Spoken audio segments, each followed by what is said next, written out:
Om Swastiastu. Perkenalkan, nama saya Niputu Cika Aristiasanti dengan NIM 19111011081 dengan nomor absen 8. Saya dari kelas PAH B2 Denpasar, Fakultas Dharma Acarya, Universitas Hindu Negeri Igusti Bagus II Denpasar. Nah, di video kali ini saya sebagai mahasiswa menjalankan kewajiban saya, yaitu mengerjakan tugas dari mata kuliah Psikologi Agama, di mana dosen pengampu dari mata kuliah Psikologi Agama ini yaitu Ibu Ida Ayu Adi Arifni SAG MPDH. Baik, di tugas individu kali ini, Ibu Dayu Adi memberikan 4 tema yang dapat masing-masing mahasiswa bisa memilih bebas untuk videonya masing-masing. Adapun 4 tema tersebut adalah yang pertama, konsep psikologi agama dan perkembangannya di Hindu.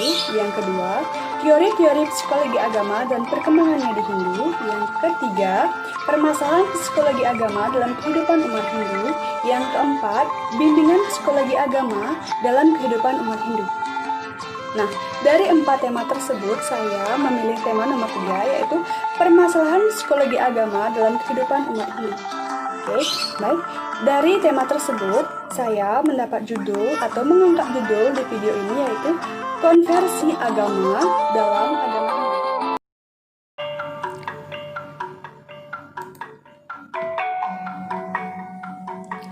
Agama Hindu adalah suatu agama yang lahir dan berkembang di India, jauh ratusan tahun sebelum Masehi.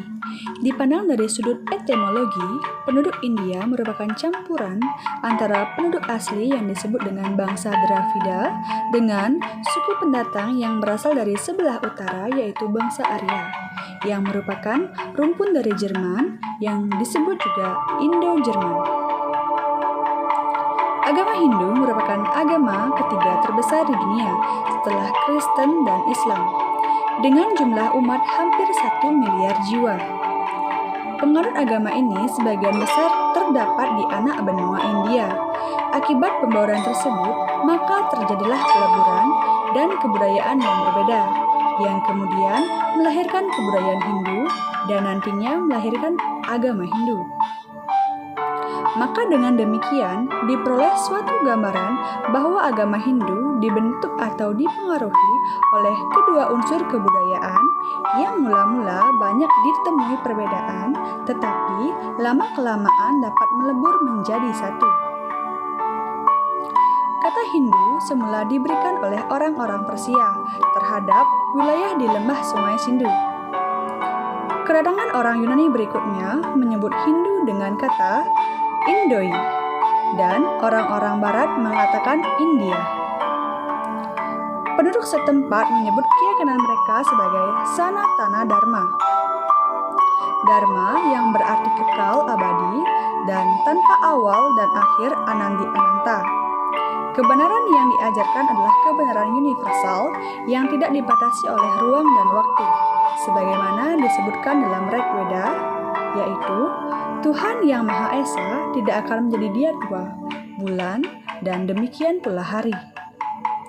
Agama Hindu juga disebut sebagai Vaidika Dharma karena bersumber pada wahyu suci Tuhan yang disebut Pustaka Weda. Secara etimologi, Weda berasal dari kata wid yang berarti mengetahui, sedangkan Weda berarti pengetahuan. Dalam sistematik, Weda berarti pengetahuan suci, kebenaran sejati, kebijaksanaan tertinggi, pengetahuan, spiritual tertinggi, atau anjuran suci.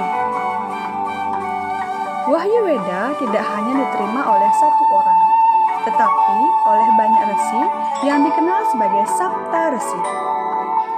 Penerima Wahyu Weda antara lain Resi Gresamada, Resi Waswamitra, Resi Wamadewa, Resi Atri, Resi Brahmawaja, Resi Wasista, dan Resi Kanwa. Para resi tersebut menerima wahyu Tuhan melalui yang pertama, suara nada.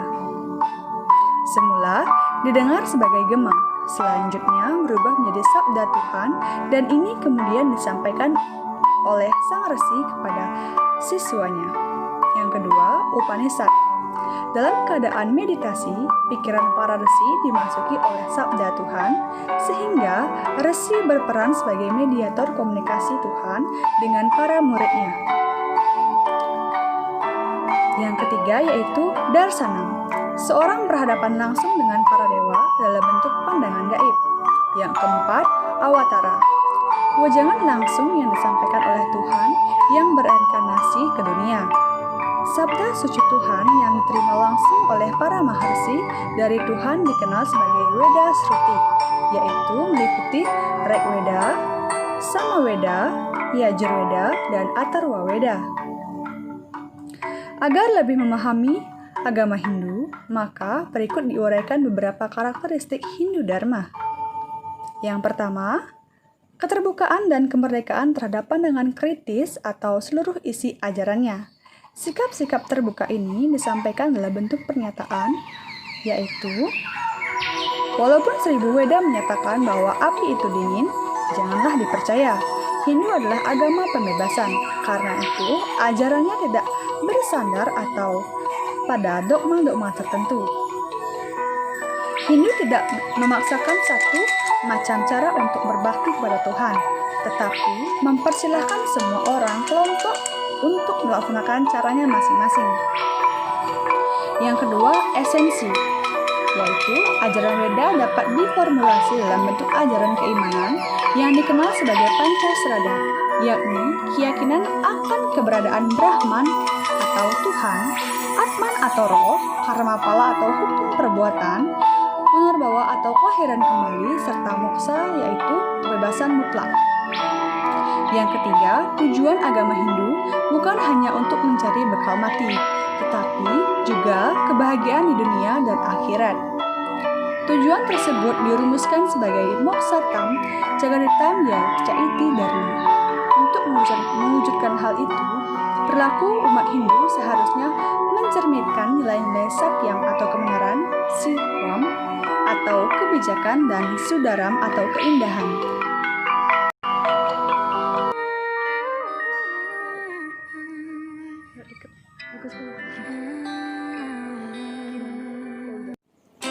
Nah, pada video pembahasan materi pembelajaran kali ini, saya akan bawa 3 pembahasan, yaitu yang pertama, apa itu konversi agama, yang kedua, apa itu faktor-faktor yang menyebabkan terjadinya konversi agama, yang ketiga, yaitu bagaimana proses terjadinya konversi.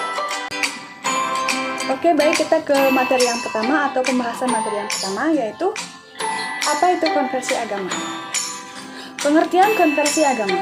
Nah, jadi konversi berasal dari bahasa Inggris, yaitu conversion, yang berarti berlawanan arah.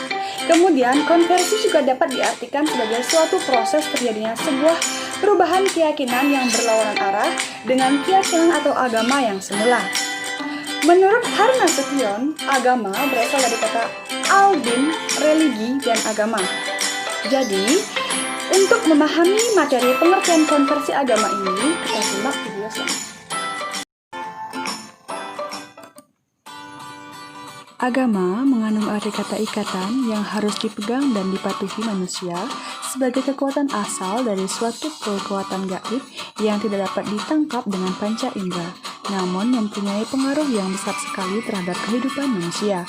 Secara terminologi, pengertian konversi agama dapat diartikan sebagai suatu tindakan di mana seseorang atau sekelompok orang masuk atau pindah ke suatu sistem kepercayaan atau perilaku yang berlawanan dengan kepercayaan sebelumnya. Secara umum, konversi agama dapat diartikan sebagai suatu pertumbuhan atau perkembangan spiritual yang mengandung perubahan arah yang cukup berarti dalam sikap terhadap ajaran agama dan tindakan agama.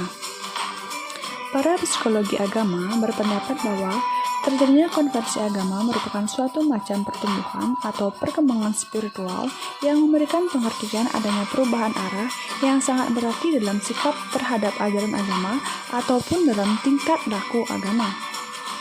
Tingkat terakhir dari konversi agama adalah pengungkapan konversi agama dalam tindak tanduk, kelakuan, sikap dan perkataan, dan seluruh jalan hidup untuk memaafkan kesalahan orang lain. William James sebagaimana telah mendefinisikan konversi agama, yaitu konversi agama banyak menyangkut masalah kejiwaan dan pengaruh lingkungan tempat berada. Selain itu, konversi agama memuat beberapa pengertian dengan ciri-ciri sebagai berikut.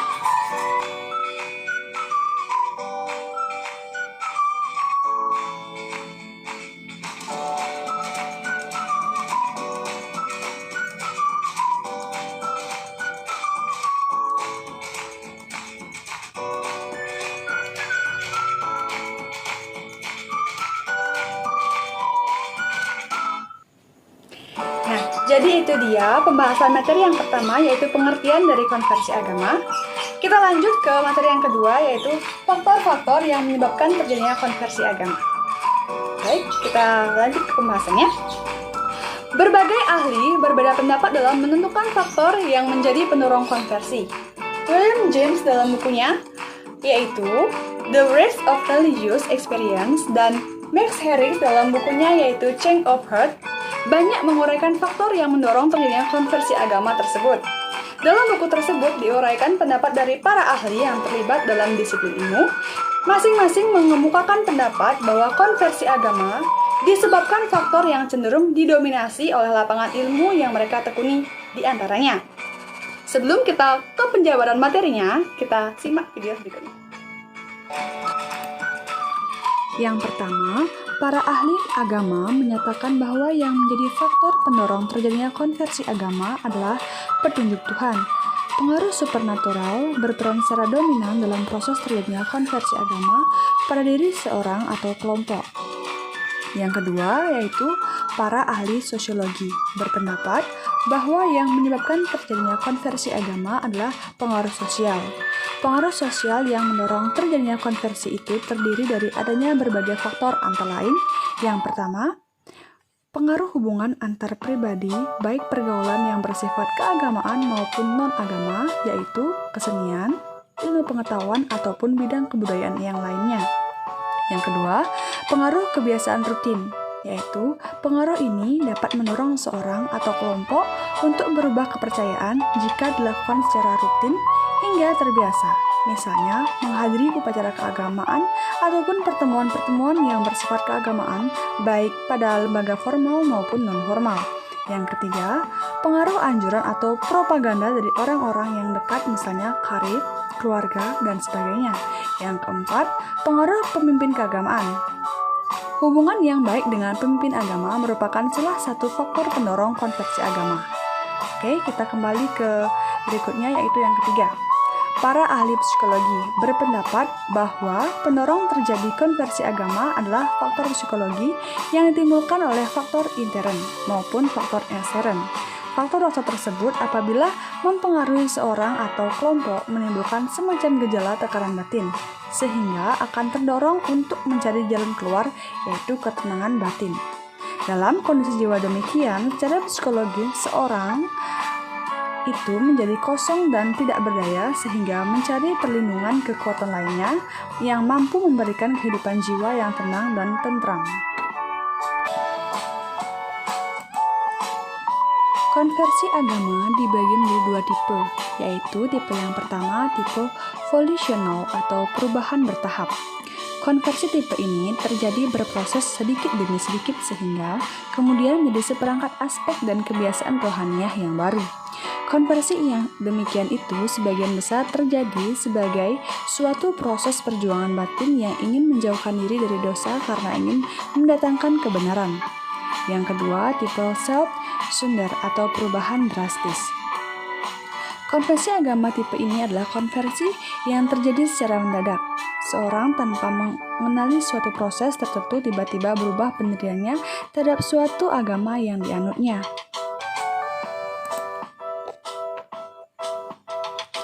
Faktor-faktor yang melatar belakangi terjadinya konversi agama baik intern maupun ekstern sebagai berikut. Yang pertama, faktor intern yang ikut mempengaruhi terjadinya konversi agama adalah yang pertama, kepribadian.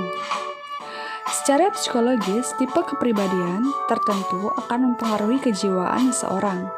William James dalam penelitiannya menemukan bahwa tipe melankolis yang memiliki kerentanan perasaan lebih mendalam dapat menyebabkan terjadinya konversi agama.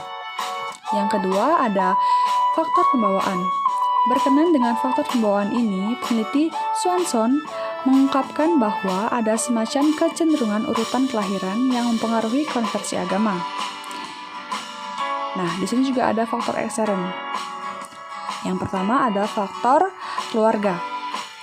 Kerentanan keluarga, ketidakceriaan, berlainan agama, kesepian, kesulitan seksual, kurang mendapatkan pengakuan kaum kerabat, dan lainnya. Kondisi yang ini menyebabkan seorang akan mengalami tekanan batin sehingga sering terjadinya konversi agama dalam usahanya untuk meredamkan tekanan yang ada di batin dirinya. Juga ada faktor lingkungan dan tempat tinggal. Orang yang merasa terlempar dari lingkungan tempat tinggal atau tersingkir dari kehidupan di suatu tempat merasa dirinya hidup sebatang kara. Keadaan yang demikian menyebabkan seorang mendambakan ketenangan dan mencari tempat untuk bergantung hingga kegelisahan batinnya hilang. Ada juga faktor perubahan status. Perubahan status terutama berlangsung secara mendadak akan banyak mempengaruhi terjadinya konversi agama, misalnya perceraian, keluar dari sekolah, ataupun perkumpulan, perubahan pekerjaan, kawin dengan orang yang berlainan agama, dan lain sebagainya. Yang terakhir ada faktor kemiskinan. Kondisi sosial ekonomi yang sulit juga merupakan faktor yang mendorong dan mempengaruhi terjadinya konversi agama. Oke, itu dia materi yang kedua, yaitu faktor-faktor apa saja yang menyebabkan terjadinya konversi agama. Oke, kita lanjut ke materi yang ketiga, yaitu bagaimana proses dari konversi agama. Oke, kita tonton video selanjutnya untuk kalian memahami lebih lanjut bagaimana proses konversi agama. Yang ketiga yaitu proses konversi agama. Konversi agama menyangkut perubahan batin seseorang secara mendasar. Proses konversi agama ini dapat diumpamakan seperti proses pemugaran sebuah gedung. Bangunan lama dibongkar dan pada tempat yang sama didirikan bangunan baru yang sama sekali lain dari bangunan sebelumnya. Demikian pula seorang atau sekelompok yang mengalami proses konversi agama ini. Segala bentuk kehidupan batinnya yang semula mempunyai pola tersendiri berdasarkan pandangan hidupnya yang dianut atau agama, maka setelah terjadi konversi agama ini pada dirinya secara spontan pula lama ditinggalkan sama sekali. Segala bentuk perasaan batin terhadap kepercayaan lama seperti harapan, rasa bahagia, keselamatan, dan kemantapan berubah arah. Timbullah gejala-gejala berupa perasaan serba tidak lengkap dan tidak sempurna.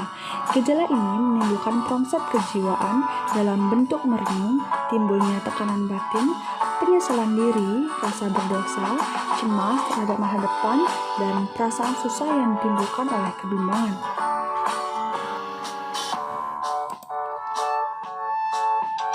Penido berpendapat bahwa konversi agama mengandung dua unsur, yaitu yang pertama, unsur dari dalam diri atau endogenous origin, yaitu proses perubahan yang terjadi dalam diri seseorang atau kelompok. Yang kedua ada unsur dari luar atau exogenous origin, yaitu proses perubahan yang berasal dari luar diri atau kelompok, sehingga mampu menguasai kesadaran orang atau kelompok yang bersangkutan. Nah, jadi itu dia pembahasan materi dari konversi agama dalam agama Hindu pada video pembelajaran yang saya bawakan kali ini. Saya mohon maaf jika di pembahasan materi tadi saya ada salah kata dalam penyampaian nama para ahli atau mengenai penjelasannya yang saya bawakan tadi. Oke, thank you for watching. Ingat subscribe, like, comment, and share. Saya tutup dengan Para Masanti. Om Santi Santi Santi.